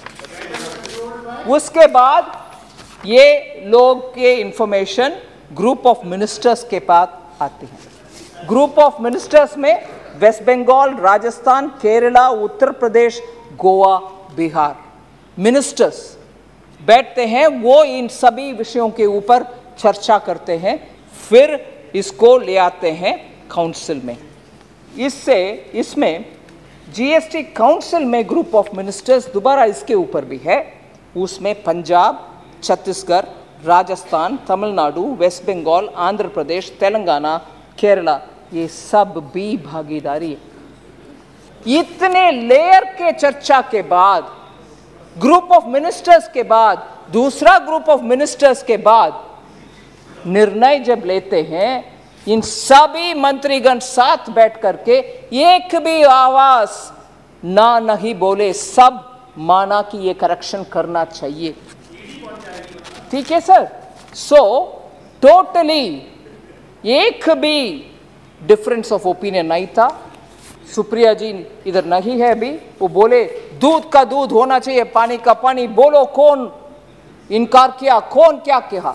कोई कुछ नहीं के, हर लेवल में हम बढ़ करके आया। इससे लीकेज कम करने के लिए हमने निर्णय किया, मगर लीकेज कम करने के बहाने में गरीब के ऊपर कुछ भी बोझ नहीं डाला। उनका पहले जैसे ही मिलेगा, सिर्फ ब्रांडेड आइटम्स के ऊपर ही हमने टैक्स डाले। सर, ये क्रिमेटोरियम के ऊपर, स्मशान घाट के ऊपर बात बोलते हैं और व्यंग से ये भी बोलते हैं कि अगले शव के ऊपर डालोगे क्या टैक्स। मुझे दुख लगता है ऐसे बयानबाजी करने वाले के ऊपर। उनके मंत्रीगण भी इधर बैठे हुए हैं जीएसटी काउंसिल में। कोई, मैं सिर्फ बैठ करके निर्णय नहीं करती, और जीएसटी काउंसिल में जो निर्णय होता है वो केंद्र सरकार के निर्णय नहीं है, जीएसटी काउंसिल के निर्णय है। और जब बात क्रिटिसिज्म करने के लिए चाहिए, वो लगा लो केंद्र सरकार और मोदी जी के ऊपर। जीएसटी में ऐसे कर दिया, जीएसटी में ऐसे कर दिया। जीएसटी काउंसिल में सभी प्रांतों का, राज्यों का मंत्रीगण बैठते हैं, सब इकट्ठा बैठ करके निर्णय लेते हैं। वो उनका निर्णय भी है, वो भी जा करके उनके स्टेट में बोलना है, मैं भी बैठा उसमें, मैं भी सहमत बरा इसमें। वो क्यों नहीं बोलते हैं? अंदर एक सहमत बरा दो और बाहर जाकर के केंद्र सरकार के ऊपर डाल दो। ये गलत है। अंदर तो 3 लेवल में आपने हां भरवाया, आज आकर के ये बात ऐसे पलट रही हो जैसे कि मोदी जी ने निर्णय लिया। जीएसटी काउंसिल में आप सब बैठे हैं जी। इसीलिए ये गलतफहमियां 2 विषय में जरूर समझती हूं मैं दूर करने का। क्रिमेटोरियम के ऊपर sir, there is no GST on crematorium, funeral, burial और ऑन मॉर्चरी सर्विसेज। ये कोई इन आइटम्स के ऊपर, crematorium, funeral, burial, mortuary service के ऊपर जीएसटी नहीं है। फिर भी वो डोल मोल करके वो डालेंगे और अगले शव के ऊपर भी डालोगे। अरे थोड़ा मन ऐसे बात करने में कैसे चलता है? They are fully exempt from GST. ठीक है सर, मगर अरे भैया आप ठहरो ना, आपकी इतना क्या जल्दबाजी है? जीएसटी क्रिमेटोरियम के संबंध में ये बात रखना चाह रही हूं। Construction that may be carried out for a crematorium, एक नया क्रिमेटोरियम बनाना चाहती हो, इलेक्ट्रिकल इक्विपमेंट ले आ रही हो, स्टैंडर्ड रेट उनके ऊपर बनाने वाले आइटम्स जो आता है उसके ऊपर लगाते हैं, क्योंकि वैसे भी उनका रॉ मटेरियल के ऊपर टैक्स भरकर ही आप ले आ रही हो। अगर इसमें टैक्स नहीं लगाते हैं तो बनाने वाले को नुकसान होगा, वो टैक्स क्रेडिट ले नहीं सकते हैं। इसीलिए क्रिमेटोरियम के लिए जब इक्विपमेंट्स ले आते हो उसके ऊपर टैक्स, क्योंकि वो बनाने वाले ऑलरेडी टैक्स पे कर चुके हैं, नहीं तो आपको नुकसान में आ जाएगा। सो ये समझना चाहिए। इसमें थोड़ा पलटवार करके, गोलमोल करके बेरहम बात करना, शव के ऊपर डालोगे क्या? अरे आपके मंत्री भी बैठे हैं जी उधर। बहुत अच्छा, 1.5 घंटे का हो गया। एक और विषय सर, एक और विषय ये जरूर है। इंडिया उससे बचा रहेगा। मैं चाहूंगा मोदी जी इसका जवाब दें कि ऐसा ये बोलते हैं कि चावल के ऊपर, दूध के ऊपर, लस्सी के ऊपर क्या आप डाल रही हो टैक्स? नहीं डाला टैक्स। लूज में खरीदो उसमें टैक्स नहीं है। ये जरूर सुनने लायक विषय है, आप सुनिए। क्या जीएसटी काउंसिल इस बार दूध के ऊपर, लस्सी के ऊपर, चावल के ऊपर, मुरमुरालू जो बोलते हैं पफ्ड राइस, उसके चिवड़ा के ऊपर अभी डाला है क्या? हम तो बोल रहे हैं ये लूज में खरीदो टैक्स नहीं है, प्री पैक्ड है, ब्रांडेड है तो टैक्स है। मगर जीएसटी आने से पहले क्या था हालात सर? एक बार मैं ध्यान दिलाना चाह रही हूं, आइटम वाइज बोल रही हूं, दाल के ऊपर, गेहूं के ऊपर, चावल के ऊपर, मैदा आटा के ऊपर, सूजी रवा के ऊपर, बेसन के ऊपर, पनीर के ऊपर, दही लस्सी के ऊपर। इसमें बहुत सारे मंत्रीगण सदस्यगण नहीं है। जीएसटी आने से पहले पंजाब में, थैंक यू, पंजाब में सर दाल के ऊपर 1.5 था टैक्स वैट, गेहूं के ऊपर परचेस टैक्स था जो 5.5% था, चावल के ऊपर 5.5%, मैदा के ऊपर 6.25%, सूजी रवा के ऊपर 6.25%, बेसन के ऊपर 1.5, पनीर के ऊपर 6.25। पंजाब प्री जीएसटी वैट बात करते हैं अभी। तमिलनाडु पल्सेस के ऊपर 5%, आटा मैदा के ऊपर 5, सूजी रवा के ऊपर 5, बेसन के ऊपर 5, पनीर के ऊपर 5%। वेस्ट बंगाल में भी पनीर के ऊपर 5% था। ये महंगाई इसीलिए कम हो रही है, ये सब प्री जीएसटी वाले विषय है भाई, थोड़ा सुन लो सही। तेलंगाना के ऊपर, तेलंगाना के ऊपर पेंसिल्स के ऊपर 5%, गेहूं के ऊपर 5%,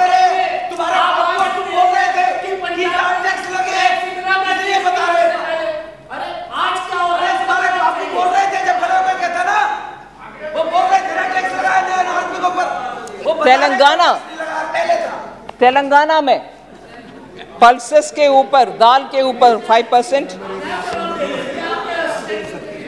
अब बीच में क्यों है भाई? माननीय सदस्य प्लीज आपस में बात न करें।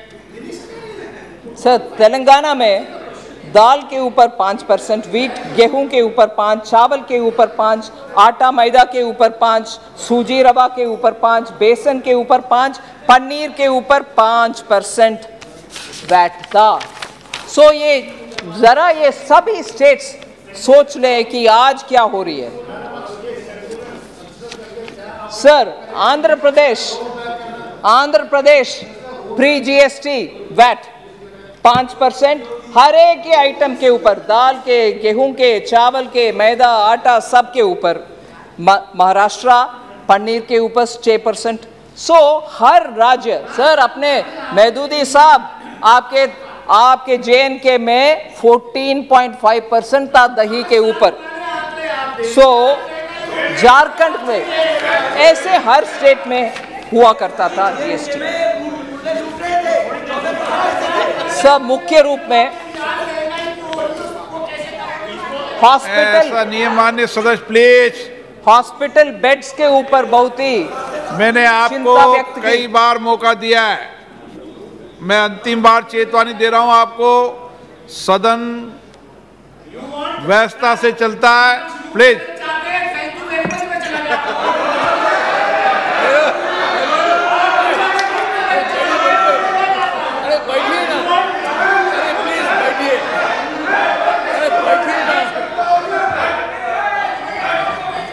हॉस्पिटल बेड के ऊपर सर जीएसटी आईसीयू के ऊपर डाल दिया, हॉस्पिटल बेड के ऊपर डाल दिया। मैं स्पष्ट करना चाह रही हूं sir, GST council hospital room rent, मगर आईसीयू का नहीं, उसका 5% टैक्स, वो भी अगर 5,000 रुपया से ज्यादा रूम रेंट अगर आप दे रही हो, रूम रेंट 5,000 रुपया पर डे रूम रेंट देने वाले, वैसे रूम रेंट के ऊपर ही जीएसटी है और इमरजेंसी सर्विसेज के ऊपर नहीं है, आईसीयू के ऊपर भी नहीं है। ये गलतफहमियां स्प्रेड ना करें सर। बहुत समय हो गए, फिर भी जीएसटी कॉम्पनसेशन के ऊपर भी एक विषय बोलना चाह रही हूँ। समाप्त करूँ क्या? जीएसटी नहीं चाहिए कॉम्पनसेशन? सर, कॉम्पनसेशन सेस 2026 तक एक्सटेंडेड है। सभी सेस जो स्टेट्स को देना है वो मई 22 तक, मतलब 22 मई तक दे दिया। इस बार बजटरी प्रोविजन भी 1.2 लाख करोड़ का कॉम्पनसेशन का हमने कर रखे हैं और 87,000 करोड़ उसमें से ऑलरेडी स्टेट्स को दे दिए। 14,000 crore interest on back to back loan जो हमने 2020 में लिया, उसका इंटरेस्ट रेट के लिए हमने दे रहे हैं। सिर्फ एक महीने का जीएसटी कॉम्पनसेशन पेंडिंग है, वो जून का। वो अभी तक हमने इसीलिए नहीं क्लियर किया क्योंकि बहुत सारे स्टेट्स से उनके एजी से सर्टिफाई होकर के सर्टिफिकेट हमें पहुंचा नहीं है। जब पहुंचेगा तब हम क्लियर कर देंगे उसको भी। इसीलिए जीएसटी के ऊपर पर्टिकुलरली तमिलनाडु ने बोले कि इतने सारे बाकी है वो दे दो। தமிழ்நாடுக்கு ஜிஎஸ்டியில் கொடுக்க வேண்டியது ஜூன் மாதம் ஒரே ஒரு மாதத்துக்கு தான் நிலுவையில் இருக்குது. அதுவுமே 2493 கோடி தான். அதை விட ஜாஸ்தி எதுவுமே இல்லை. ஒரு தமிழ்நாட்டுக்கு மாத்திரம் இல்லை, எல்லா ஸ்டேட்ஸ்க்கும் அது पेंडिंग। वो जून का कॉम्पनसेशन सर, वो हम ज़रूर एजी का सर्टिफिकेट आने के बाद दे देंगे। मैं बहुत सारे और विषय एटीएम के ऊपर भी बोले लोग कैश हमारे पैसा निकालने में आप टैक्स कर रही हो।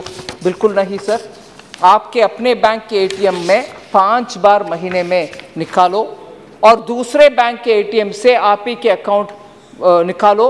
कुल मिलाकर के 5+5 टाइम आप निकालो एटीएम से, कुछ भी आपके ऊपर पाबंदी नहीं है। इसीलिए उसमें भी गलत फहमियाँ स्प्रेड ना करें। ऑयल बॉन्ड्स के विषय में ज़रूर कहना चाहिए क्योंकि पिनाकी जी ने ये बात बोले, अरे आप तो हमारे निशिकांत जी को करेक्ट करते हुए बोले नहीं नहीं आप गलत बोल रही हो। मैं सच्चाई रिकॉर्ड में रखना चाह रही हूँ। इन प्रिंसिपल ऑयल बॉन्ड गलत था क्योंकि तब इम्प्रेशन लोगों को ये बोला गया कि हम आपका सब्सिडी दे रहे हैं इसीलिए आपके तेल का प्राइस कम होगा, मगर सब्सिडी नहीं दिया। वो ऑयल मार्केट कंपनी के ऊपर बोझ बना करके लोन के ऊपर, बॉन्ड के ऊपर, ऑयल मार्केटिंग कंपनीज के ऊपर डाल दिया। उस समय लगा कि वो पैसा ऑयल मार्केटिंग कंपनी उनको दे रहे हैं जो सरकार बजट के द्वारा देना था, मगर वो पैसा उनके सब्सिडी नहीं है, अभी मोदी जी भरपाई कर रहे हैं उसका।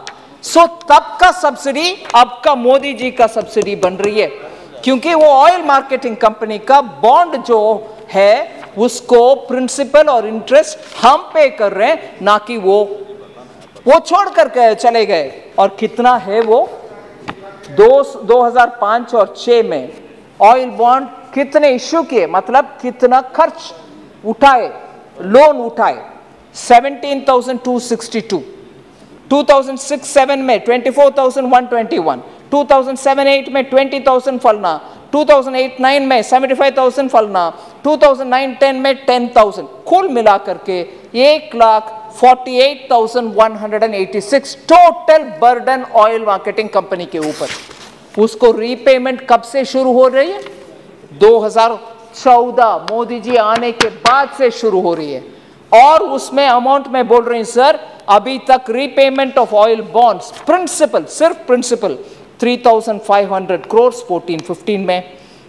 इस बीच में प्रिंसिपल नहीं दिया, इसीलिए शायद पिनाकी जी का गलत फहमी है, कुछ नहीं दिया।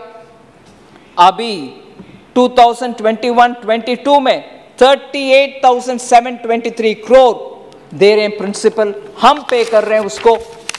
और 22-23 इस साल में कुछ प्रिंसिपल नहीं पे करना, इंटरेस्ट करेंगे। अगले साल 15,586 करोड़ हम पे करना है।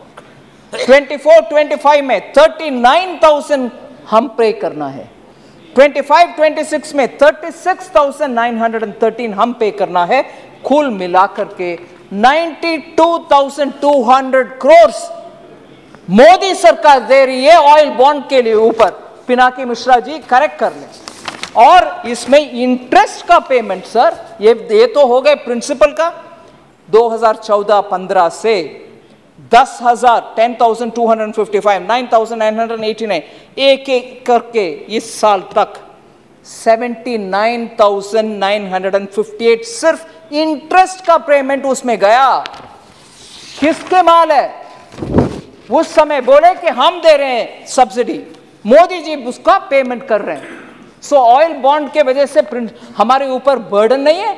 ये पैसा गरीब के लिए जाने के लिए हमारे हाथ में रहता नहीं तो ये प्रिंसिपली रॉन्ग।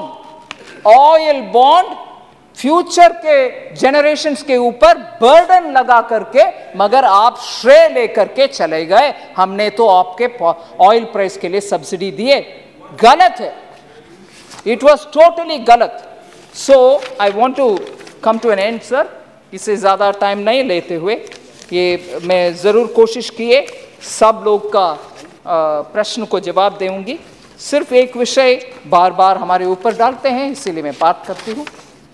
मोदी सरकार अंबानी अदानी के लिए काम करता है, आप लोग यही करते हो। सिर्फ 2 उदाहरण देना चाहती हूँ सर। आप राजस्थान से हैं, सोलार प्रोजेक्ट राजस्थान में इस साल जून 11 तारीख 2022 में, और इससे पहले दिसंबर 15 2021 में 21 में अशोक गहलोत जी, मैं नाम ले रही हूं, क्षमा कीजिए, सीएम साहब है राजस्थान का, गलत नहीं है, उनको डिसीजन उनके कैबिनेट के द्वारा लेकर के 2397 हेक्टेयर्स गवर्नमेंट ने लैंड दिया है अदानी रिन्यूएबल एनर्जी होल्डिंग के लिए। राजस्थान सरकार ने, जो कि कांग्रेस के सरकार है, अदानी जी को लैंड सोलर पावर प्रोजेक्ट के लिए दे रहे हैं। हमें अदानी अंबानी ऐसे चक्कर में हम नहीं आ रहे हैं, आप बुला बुला करके दे रही हो अदानी जी को। और दूसरा, दिसंबर 15 2021 में 2021 में एक अदानी जी के renewable energy park Rajasthan limited के साथ एमओयू साइन भी हुआ। 1500 मेगावाट कैपेसिटी सोलर पार्क के लिए जॉइंट पार्टनरशिप है। ये सब क्यों बहुत ही महत्वपूर्ण है? 2 विषय क्यों इतना इंपॉर्टेंट है? इसीलिए इंपॉर्टेंट है कि सिर्फ एक दिन पहले, ये एग्रीमेंट के एक दिन पहले, माननीय लोकसभा सांसद पूर्व कांग्रेस पार्टी के अध्यक्ष, अभी नहीं पूर्व अध्यक्ष, जयपुर में जाकर के उधर मोदी गवर्नमेंट अदानी और अंबानी को फेवर करता है ऐसे पब्लिक मीटिंग में कहकर निकल गए। अगले दिन गहलोत जी एग्री कर रहे हैं अंबानी साहब के साथ, अदानी साहब के साथ। सो उनके अपने ही चीफ मिनिस्टर अंबानी अदानी को फेवर करते हुए इतने काम कर रहे हैं, जो कि माननीय फॉर्मर प्रेसिडेंट कांग्रेस पार्टी उधर जाकर जयपुर में स्टेटमेंट दिए, उसको परवाह नहीं करते हुए अगले दिन अदानी के साथ 2 एग्रीमेंट हुआ है। और कांग्रेस वाले बार बार इधर हमें टोकते हैं कि अंबानी अदानी सरकार, अरे भैया आप बुला कर दिए। ऐसे ही डीएमके जो कांग्रेस के अलायंस में है, பெரிய பெரிய அம்பானி அதானி கிதானிங்க எல்லாம் பண்றீங்க. அரே பையா, உங்க நாட்டில் தமிழ்நாட்டில் 59 MOU சைன் ஆயிருக்குது. 35,000 கோடிக்கு डेटा सेंटर सेटअप பண்றீங்க अदानियोட சேர்ந்துக்கிட்டு. तमिलनाडु में 59 MOU साइन किया गया है, जिसमें 35,208 करोड़ का डेटा सेंटर सेटअप करने के लिए अदानी के साथ वो भी हाथ मिला रहे हैं भाई। सो तमिलनाडु कांग्रेस और डीएमके के सरकार है, उधर भी वो कर रहे हैं, मगर बार बार हमें बोलते हैं। दूसरा, एक और तमिलनाडु में दूसरा सेकेंड फेज का डेटा सेंटर भी वो तमिलनाडु में अडानी ग्रुप ही कर रहे हैं सर। सो जब याद दिलाते हैं कांग्रेस वाले हमें अदानी अदानी करके, ये सब उदाहरण उनके सामने रखना चाहिए, भैया ये कौन है। सो सर मैं ज़्यादा नहीं दूंगी, बहुत आप टाइम दिया मुझे। ये सिर्फ इलेक्ट्रिसिटी ड्यूज के ऊपर माननीय प्रधानमंत्री जी खुद बात बोले कि ये फ्रीबीज का कल्चर से हम निकलना चाहिए। स्टेट्स को पैसा नहीं दे रहे हैं, स्टेट्स को पैसा नहीं दे रहे बोलने वाले, कम से कम हमारे जनरेटिंग कंपनीज को, जेनकोस को, वैसे ही डिस्कॉम्स को, डिस्ट्रीब्यूशन कंपनीज को जो बकाया है वो क्लियर कर दें। वो लोग भी पावर जनरेट करके आपको कैसे देंगे, नहीं तो जनता को पावर चाहिए, इलेक्ट्रिसिटी, बिजली चाहिए, रोक सकेंगे क्या? क्योंकि आपके बकाया तमिलनाडु 20,990 करोड़ जेनकोस को बाकी, तेलंगाना 7,388 करोड़ बाकी, राजस्थान 5,043 करोड़ बकाया, झारखंड 3,698 करोड़ जेनकोस के लिए। डिस्कॉम्स को आए, तेलंगाना 11,935 करोड़, तमिलनाडु 3,677 करोड़, पंजाब 2,612 करोड़, राजस्थान 1,791 करोड़, केरला 1,278 करोड़। ये सब बकाया उनका है, स्टेट ये डिस्कॉम्स को, जेनको को देना है। ऐसे सब्सिडी भी देते हैं डिस्कॉम्स, वो सब्सिडी भी वापस नहीं दे रहे। वो रिसीवेबल के नाते डिस्कॉम्स के पास पंजाब से 9,000 करोड़, राजस्थान से 15,597 करोड़। ये सब बकाया कौन देंगे सर? छत्तीसगढ़ 2,699 करोड़। सो भारत के अर्थव्यवस्था के ऊपर अगर हम बात करते हैं, इन सभी दिक्कत के बावजूद भी, ग्लोबल दिक्कत, देश के अंदर दिक्कत, इन सभी दिक्कत के बावजूद भी हम फास्टेस्ट ग्रोइंग इकोनॉमी। जीएसटी के बारे में बात करने वाले बार बार मैं हाथ जोड़ करके पूछती हूं, मांगती हूं और समझाने के लिए कोशिश कर रही हूं। GST council constitutionally given body है जिसमें सभी स्टेट्स और केंद्र सरकार बैठते हैं। उसमें निर्णय मोदी जी नहीं करते, स्टेट्स का फाइनेंस मिनिस्टर सब बैठ करके करते हैं। उनके अपने राज्य में जा करके वो सच्चाई बोलना चाहिए। नहीं बोलते, अंदर एक विषय बाहर दूसरे ना करना, ये भी मेरा विनम्र रिक्वेस्ट। और बहुत धन्यवाद सर।